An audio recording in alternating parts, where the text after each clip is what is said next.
Thanks everybody for joining us for our next in a series of Tech Talks.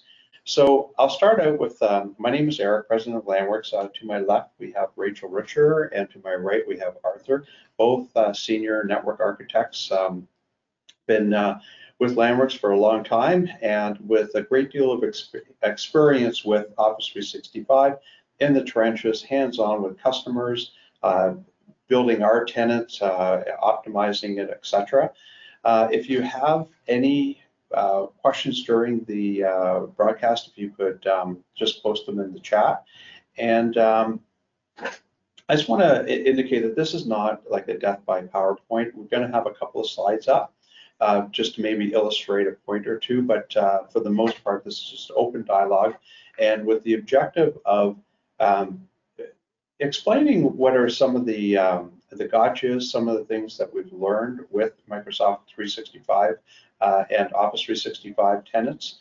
And without, I guess, further ado, I'll start out with MFA, multi-factor authentication. Now that's been beaten. Everybody's pretty much has heard of it and use it. But correct me if I'm wrong, guys, not all multi-factor authentication is created equally. Is that correct? Again, so I'll start with this one. So Microsoft does support multi-factor authentication, and there's two flavors of it in there. One is controlled by what's called security defaults, and if you enable that within the tenant, that forces you to use the Microsoft Authenticator app. And Microsoft Authenticator app supports two flavors of authentication. One is like a passcode, and the other one is really just a push notification where you either approve or deny. You know what? Both of them work very, very well.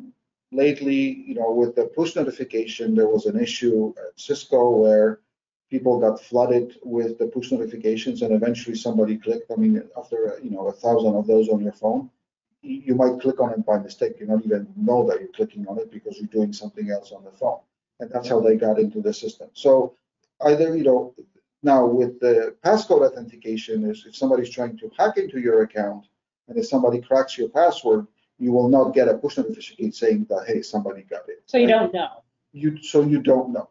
Now, if you do not enable security defaults, there is other things in Microsoft, things like, yes, it can call your office, it can call your home. It can send you a text message. It can send you a text message. It can send you an email to your personal email address and so on. However, the other ones, the other systems, I mean, again, I think allowing or enabling, if your tenant is capable of supporting, like if you don't have third-party apps and things like that, where you can go and enable the default security settings and enforce the Authenticator app, is a much better solution. SMS is not safe, right? And most people would think they're an SMS account. Actually, even I would have thought that my SMS account would, never intercept my text code. But the reality is I have seen it. It has happened. So text messaging is not a secure solution. So I highly recommend that you only allow the Authenticator app. And even if you can't turn on the security defaults, because turning on security defaults is just a quick toggle. It's either on or off. But as Arthur said, you're forced to use the Authenticator app, and everyone has to have MFA now. And it disables legacy authentication or basic authentication, which are things that don't support MFA, like POP and IMAP, SMTP. And you're forced to use modern authentication for any application coming into 365. It just really locks down your tenant for MFA. You can't get to the Azure portal. You can't get to CLI without having MFA enabled. So security defaults, can't do it. We need to enable. Well, again, when you go back to security defaults, I mean, this will become a default setting within Microsoft new tenants. But if you're running an older tenant, this is turned off. So you need to go and turn this on. Now, if you run into issues and where your tenant requires some sort of special treatment for special accounts, whether they're integration accounts, whether they're SAML accounts, whatever they are, there is conditional access, right? So, but conditional access requires 80 premium, and There is 2 levels of premium, plan 1 and plan 2. Plan 1 really, it gives you everything that you need. Plan 2 is gives you more of a reporting on the other side of what is going on. So if you don't care about reporting, if you don't have a security team that can constantly monitors logs and things like that, then plan 1 is more than enough. So a real life example of a conditional access policy would be like you have your main corporate site, and if you don't want users to get prompted for MFA when they're on their corporate site, then you could put your public IP address of that corporate site as a conditional access, saying when you're coming from this public IP, you don't need to put MFA in. So that'll help the users that don't want to use their phone, or maybe don't even have a phone to put the authenticator app on. Then while they're inside that office, they can get their mail, but when they're outside of the office, then they're still protected by MFA. Absolutely. I mean, and that extends not only just to office location, but that could extend to type of computers, that could extend to what kind of software you have on your computer, and so on, right? Also, this really comes into play, let's say, when you have shared computers, when you have, warehouse workers, where you have people where they kind of go in and not out of email, not using Outlook per se, but maybe just using a browser. Right? They go into a browser, they log into Office 365 to check their email, right? And then maybe you don't want to prompt it for MFA when, like you said, when they're on that computer. When they go home, and like I said, when they go home and they try to log in, no, keep prompting for MFA. Or just say, you know what, these users are not allowed because they don't have a cell phone, they never set up MFA. And yes, now you're making an educated, I guess, assessment, and then you're saying, hey, these people can only access when they're inside of the office. And that's it, very simple.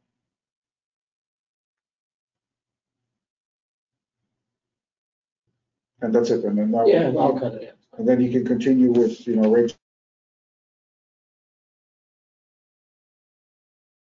The important thing is all accounts must have MFA, and if you need to have an exception to that rule, then you have to implement conditional access policies. It's just too much of a risk to have that. Sure, and then especially when you have people that are logging in using just the again, you might have licenses that are Exchange Online or Office Online only, so people don't, like I said, especially in a shared environment scenario where people don't have computers, devices, so they use web browser to access your mail. You can really control that much deeper than that.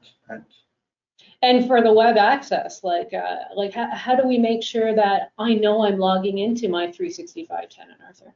Right. I mean, again, the discussion of we can look at branding. I mean, brand will pop up a screen.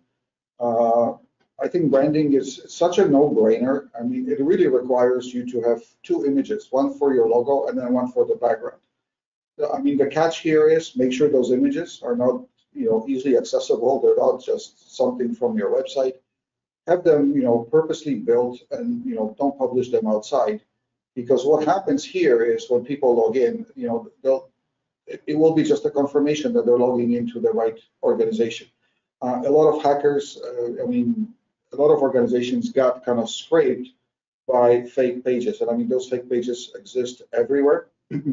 I mean, the bottom line though, those fake pages is number one thing is we have to train our users never to click on links. If Office 365 is sending you a link, go to 365. Absolutely. Don't click on that link. 100%. All the links that are coming through via email, really, I mean, it's a crapshoot every time you hit on that link. So if you need to go to Office, just type in office.com and then. And that applies for everything. Like you shouldn't click on a banking link. You shouldn't click any type of link. If you think you need to reset your password, don't click on that link. Go to that website and do what you need to do directly on that website. Well, like I said, unless you're interacting with the website to reset the password, and the only way is to click on the link. Sure, I get it, right? So, yes. But that's it. The branding is very straightforward, and it really is not much of a impact on users. And all you do is just train your users, show them like, hey, this is unless you see this, don't type in any credentials. So Arthur, like now, we're talking about people logging into, just using the web browser. So I'm logged into, my kid's computer. I want to quickly do something. And like, what happens if I don't log off? Like, when will my session end? Again, it all depends. It really depends on when you started your 365 tenancy, right? So I mean, the older tenancy were kind of wide open. There was really no timeouts. So the timeout sessions were kind of forever. So you logged into your session and you left that session there. It would have been kept there forever. And the funny part is closing the browser, it doesn't end your session, right? Like, I mean, you literally have to click on the little logo with your name and then say sign out, and it will sign you out of your sessions. So, you know, if you log in onto somebody else's computer, or, you know, you're at the airport or something, or you're in a cafe and you need to quickly access it, and you just close the browser, somebody else opened the browser, they can potentially go in, look at the history, and then get into your email. So with the new tenants, and this was probably as of 6 months ago or so, Microsoft changed that. So the default is now 3 hours. I think 3 hours is still a little big, but again, it's there. And the other thing, what I would do is, so there's, you know, a couple of timeout sessions in there. So there's the timeout sessions for general apps, which are like, you know, your email, your OneDrive, whatever, your SharePoint. But then there's also timeouts for the admin functions. So when you get into Azure, when you get into administrating of Office 365, those should be limited. We have 15 minutes. 15 minutes. That's it. Like, I mean, if I'm doing work in an admin session, I go in, I do the work, and I log out. Done. You know, if I forget, then, you know, after 15 minutes, kill it. So pretty much every one of our customers, though, has their tenant built and purchased Office 365 much greater than 6 months ago. So this really would apply to everybody, is really what you're saying. Absolutely. I mean, it's just, like I said, it's just what we're trying to identify is, you know, like the simple changes within Office, right, that are going to kind of, you know, make you aware of what's going on and then protect you a little better. That's right. Right? From not from, you know, people ignorance, but just from the unknown. Yeah, because when an account does get compromised, you know, one of the biggest things that we see happen is that this forwarding rule gets put on. So, you know, people are forwarding mail out from that account to figure out, you know, what can I get? What other information? Who are their customers that I can get information? Yes, Eric? This actually happened to me a number of years ago. My password was compromised before it was Office 365, though it was on-prem. Anyhow, what the person did was they created a rule, and that rule, it actually was, the name of it was just a period. And then what they did is they forwarded all my mail as it came in to a Gmail account. And that Gmail account, they would then look at it, scrape it. They then sent one of our customers a banking information change form, so that when this customer would pay the invoice, it would actually go to this person's account as opposed to Landworks. We obviously caught it. We changed things drastically. And this is, you know, just one small example of why it is so important to block that auto forward. Right, so auto forwarding is turned off on newer tenants, but again, the older tenants that have been around, they may still have forwarding to external domain. The bottom line is no one should be forwarding any sort of email outside of their organization automatically. So, but another big thing that we've been noticing is that everyone wants to move to their file server to the cloud. Move it to a SharePoint document library. And, you know, back in the day, having your file server locally, it just seemed more secure. All your files were kind of inside your own perimeter. You know, laptops needed to come into the office to access those files. And even if files were being, you know, stored locally on the laptop, it was a small subset of them. Even with a little bit of folder redirection, yeah, you're taking those files home, but everything wasn't in the cloud. So, like, how do we design this properly, Arthur, to make sure that, you know, some of the basic things we're looking at, especially file sharing? I mean, file sharing is, you know, external file sharing. External file sharing is, you know, that's, you know, any customer we talk to, that's everybody's kind of, it's on their, you know, number one on their to-do list. You know, now we're ready to move into SharePoint, move users' documents into OneDrive, so, you know, easily accessible from anywhere. However, working from home, I can get to it. Right. It's nice and easy. Right. The issue becomes is now that file server that you had on-prem is now sitting up on the internet, right? And then how do I protect But it's secure, right? Well, it's only as secure as you make it, right? So by default, Microsoft makes it, what Office 365 is easy to use. So if you stand up, like I said, you go in and you just stand up a SharePoint, everything is enabled. Anybody can share anything with anybody. If you don't make changes, it's wide open. And the worst part is, I can share we can share a link. I can share a link with Rachel, and then Rachel can forward that to anybody, and then they have access to that same document. I mean, which is again a no-no. So, because even from a reporting perspective, yes, there is alerting, there's reporting, there's audit. You can go and look and see where external sharing is enabled. But if those links are being forwarded out to other users, you completely lose that visibility, right? So really, the thing to remember within, or really to consider when you're moving your documents to 365 or to SharePoint, OneDrive, is what kind of information am I going to put out there, and what am I going to allow users to share or not to share? But the important thing is with SharePoint is that external sharing is either turned on or off at the site. And that's an important decision to make right from the get-go. So if I'm, for instance, moving, my corporate file server, my corporate shares to a SharePoint site, I would create a document library for each department. I would turn external sharing off on that site, period.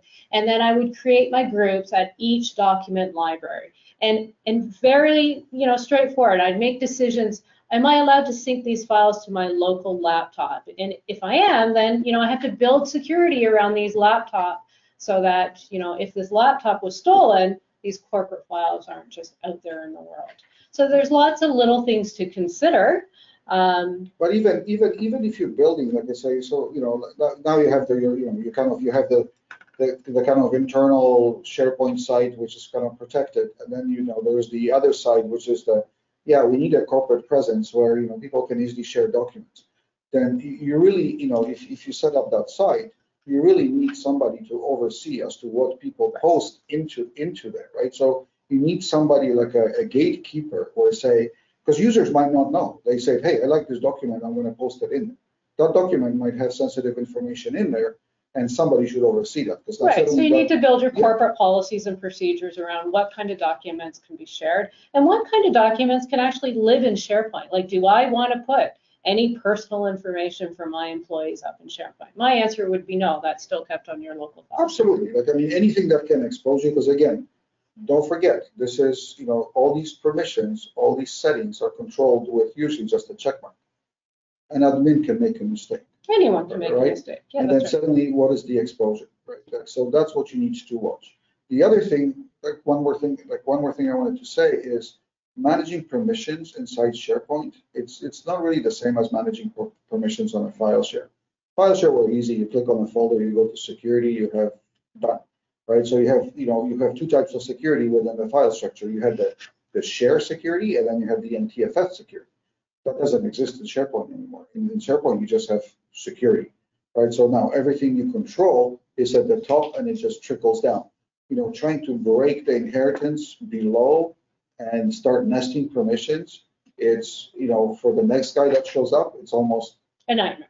You'll never find them. You'll never find them. Never find them. So that's really important to think of your security. Sorry, I know you have questions, but I want to finish one thing about SharePoint is backup. Everyone thinks that Microsoft is backed up, and that is not the case. Microsoft gives you versioning, it gives you your deleted items, but it does not back up your environment. You get the recycling bin, but by default, which is 30 days. So if you delete stuff from whether it's email, whether it's SharePoint, whether it's Teams, whether it's OneDrive, the deleted files stay there for 30 days, and after that they're gone. So right. Remember to back up. So the backup needs to be there, and when you back up 365, you're really backing up the whole tenancy. So it's not just SharePoint. You're backing up your emails, you're backing up your OneDrive, you're backing up your SharePoint, your Teams, your chats, everything that's in there, right? Mm-hmm. So in case and that usually happens, kind of automatically. It's not that you have to run it, off hours. No, it just runs. You can run this 24/7, and it just constantly keeps backing up your own. I've got a question though. Is there a way that we could tell what our security score, or How well our tenant is set up with respect to best practices? Is there some means to determine that? We'll get So into before we that. get to that, we did have a question from the audience regarding SharePoint and files on the network.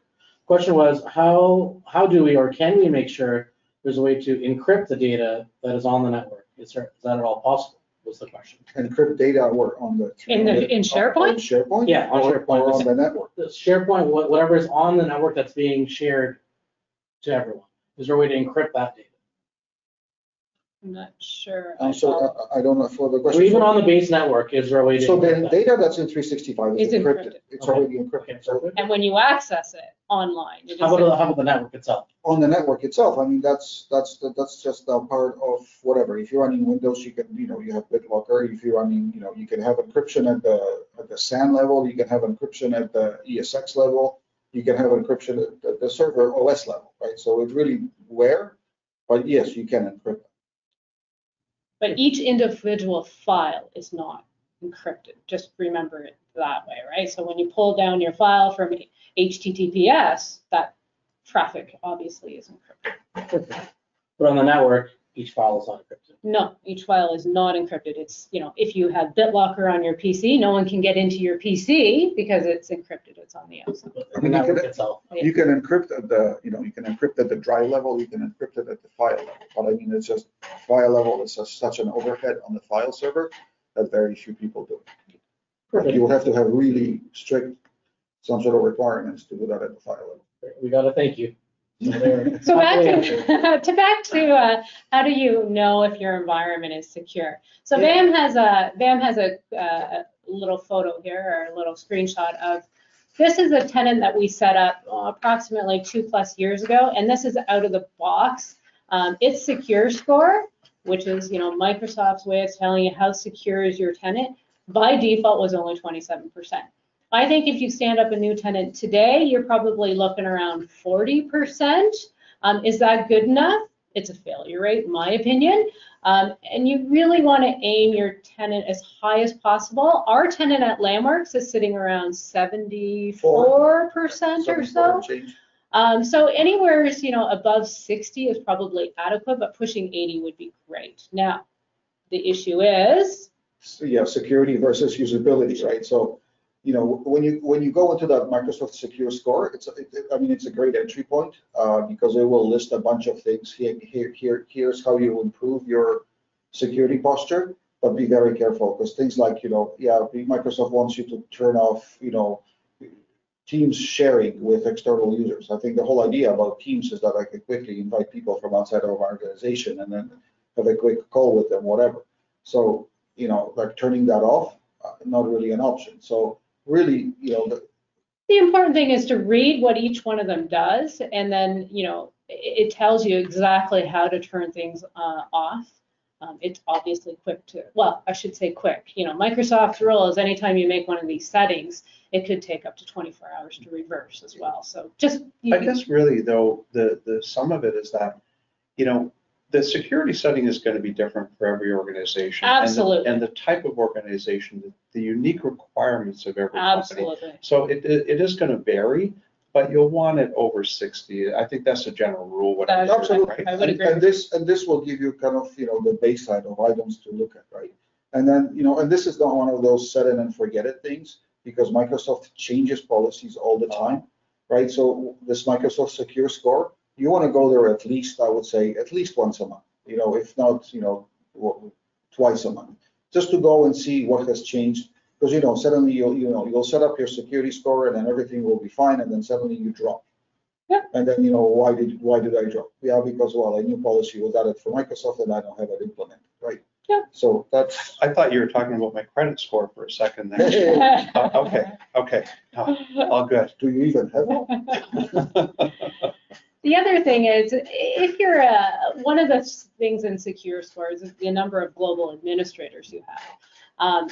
The more you have, the least secure you are. So going back to the way of the Active Directory days, your administrators would never log into their PCs as domain admin. You'd have a domain admin account and you'd have a regular Rachel Richer account. Same rule applies for 365. You don't want to be logging into your tenant on a day-to-day basis with a global admin account. Well, you don't want to be logging into, or you don't want to be using your credentials, because again, when you have your Outlook, when you have your Teams, there's really no login, right? It's all transparent, it's all in the background, it's all passed. Especially when your PC is Azure joined. So you don't even need to log into 365 to have that connection open to 365, right? So, you know, having those privileges assigned to a standard user, like inside here, like you said, yeah, we have, you know, we do have dedicated admin accounts, which are kind of, you know, just an admin account, nothing really But special. it's not going to cost me a lot of money because now I have. Doesn't need a license, right? It doesn't need a license, doesn't need a mailbox. And even then, when you're creating those, I would create them. I wouldn't even create them with your, you know, with your custom domain, whether landworks.com. I would create them with the own Microsoft account. Much harder to crack, much harder to spot, and then much harder to infiltrate, right? So you could probably even do something like your initials for an admin account, RR-Scooby-Doo. And you know that anybody with Scooby-Doo, that's an admin account, right? Sure, absolutely. I like Scooby-Doo. Hey, rap with the guy. We did have one more question, if I can just quickly. Yeah, of course. It is related to more SharePoint and backups. Yeah. The question was, should our backups be encrypted as well? Backups encrypted on which end? Which end? Yeah.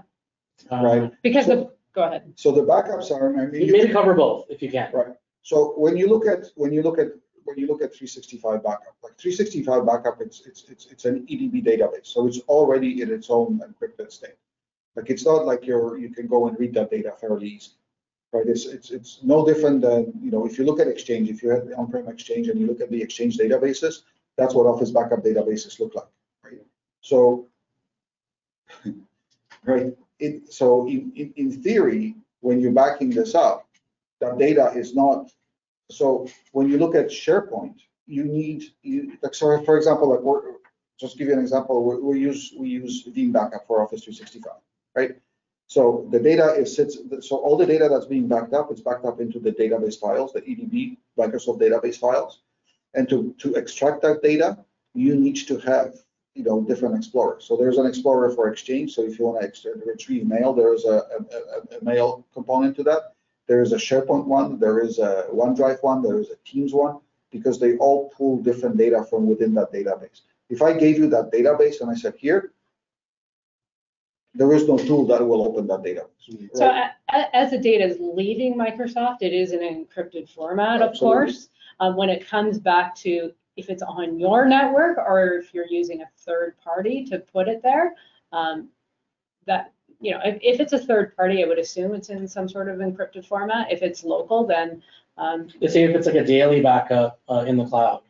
In the cloud, that would be with your cloud provider. So what type of security they have around it. But most of the, you know, if you're backing up, let's say, to a third party like Wasabi, for example, yeah, they're already encrypted on the other side, right? Yeah. So object storage, it's very different. It's not your standard file structure where you can just go and grab data. But if you're backing it up to tape, you probably want to. But you can't back it up to tape. Well, sorry, you do a backup to your server locally, and then you copy it to tape. You can offload it to tape, of course. And then you can encrypt that.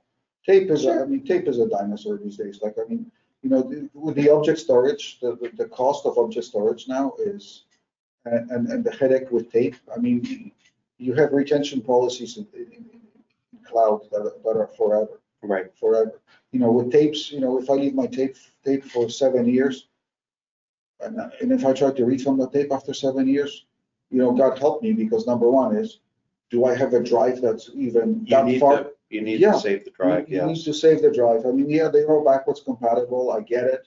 Cards, cables. Oh, it's the software. Yeah, the server. I've been there, right? So, I guess to summarize, to answer the question, though, I think that what I'm hearing is that really the backups are just natively encrypted when they come across, And if you need further encryption, you do have that option with the with Beam backup and with pretty much any other backup. Right. product. So you have the data, encrypted at the source, encrypted at transit, and encrypted at rest. Right. Yeah. That's it. Okay.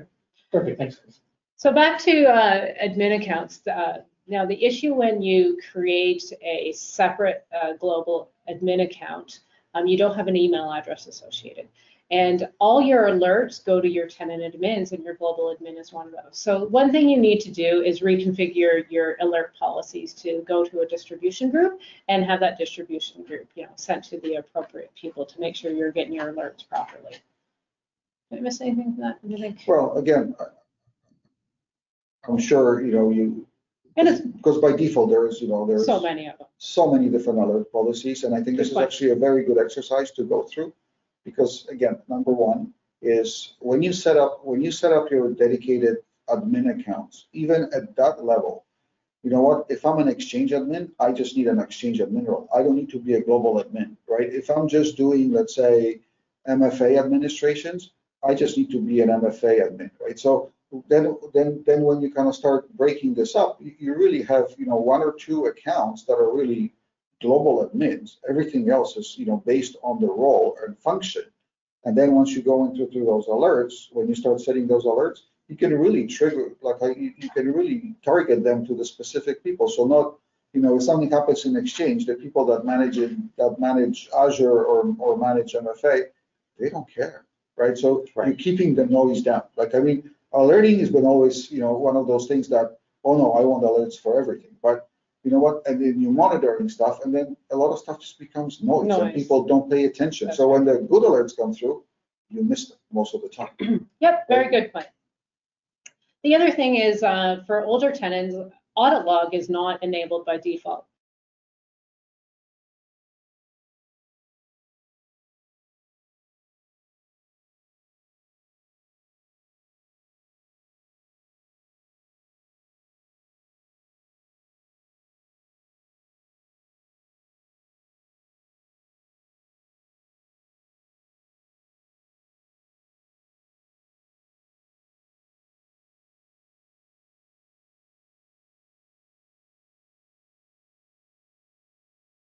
Mailboxes, your room mailboxes, and set them to a disabled state.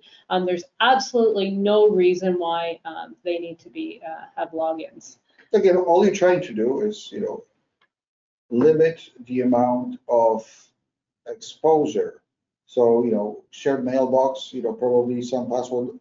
Again, nobody logs into that. So if somebody starts hacking with that shared mailbox, eventually they'll get in, right? And then there's nothing to protect you. There is no MFA on that. So you'll never know that somebody's even trying to get it, right? So that's why out of the gate, anytime you create shared mailbox, resource pool, whatever, just kill the account and done, and not to worry about passwords.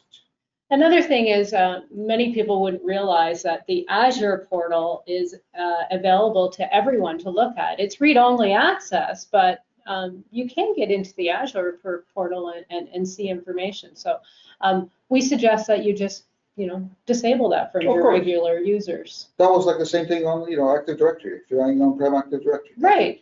Every user's got access to Active Directory. They can load the Active Directory admin However, tools. they need the tools, right? So they need to install the tools, and if they don't have the admin access, they can't load the tools, and so that never kind of played out. But here, it's there by default. Right. So if somebody knows, and if somebody has the intent of getting in there, they can. Mm-hmm. Right. So again, for a standard user, just disable that. I mean, it's a single checkmark, zero impact to users. Done. Yeah. Now, previously, I remember when our mail was on premise here, we had a semantic product, I think, for our mail security and anti-spam. Microsoft must have something like that too. Is that not true? Yeah, of course. By default, Microsoft has the basic functionality of anti-spam, anti-phishing. Your mail is cleaned and delivered to your inbox.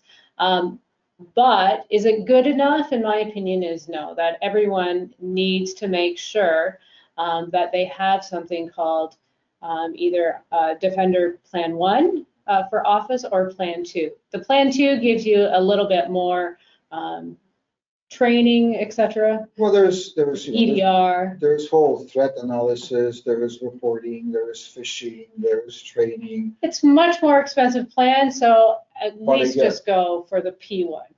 Unless you have a dedicated security team that's responsible for doing this kind of work, I wouldn't go for that because it is a full-time job. That's right. It is a full-time job to manage the campaigns, it's a full-time job to manage the threats, it's a full-time job just to review the That's logs. for Plan 2, right? That's right. Right. That's all you do. When So- you show up in the morning, you log in and you go into your console and you say, well, you know what, here's the 67 emails I received today. And it's like, okay, which one is something I should be concerned about and which one is just noise? Right. But that's a day-to-day So- So task. the Plan key ones are feature, recommended. yeah, Plan 1s are recommended. And the two key things that you get really out of that is obviously safe links, which I think VAM has a screenshot up. So basically it takes a URL and it rewrites it. It scans it, it rewrites it, and deems whether it is safe or not. So does that mean we can trust everything that has been scanned? Well, no, it's technology. Technology can be tweaked, right? So, I mean, again, it's just another layer of protection. I mean, all you're doing is you're just building fences. The more fences you build, you know, all you're saying is, hey, you know, you want to go at this account, by all means. But you know what? Here's the protection we have. So usually they'll go, like I said, if somebody's trying to get in, they'll kind of go and try to find somebody that's easier to hack in, Right. And that's all you're doing. It's just you're just making it a little more difficult than the next guy. That's right. So these links can kind of be a little bit confusing. And if you're unsure of what the heck is this trying to say, you can copy this link. I don't know, Van, do you have another screenshot? Yeah. And you can actually put this into Microsoft's decoder, I would guess, and you paste the link in there and it will show you where the link is actually going. So the link is actually o365atp.com. And so you can see in this one, it's pretty tough to see that this is a Presto card. So, so if you're a little unsure, you can go here, see where the URL really is. And if you're really unsure if this is a safe email or not, you just go to that website directly and do what they say that you need to have done. Exactly. And don't click on this. Well, so Microsoft is doing some preliminary checking to prevent you from accidentally going to a site. May not be 100%, but at least it's something. Right. Same thing with attachments too. Of course, so there's safe This- attachments that get scanned before they get delivered. They're opened up, they're detonated, they're sandboxed, and they make sure they're safe before you open them. And if they're not safe, they just go to quarantine Well, or again- based upon your policies that you've configured.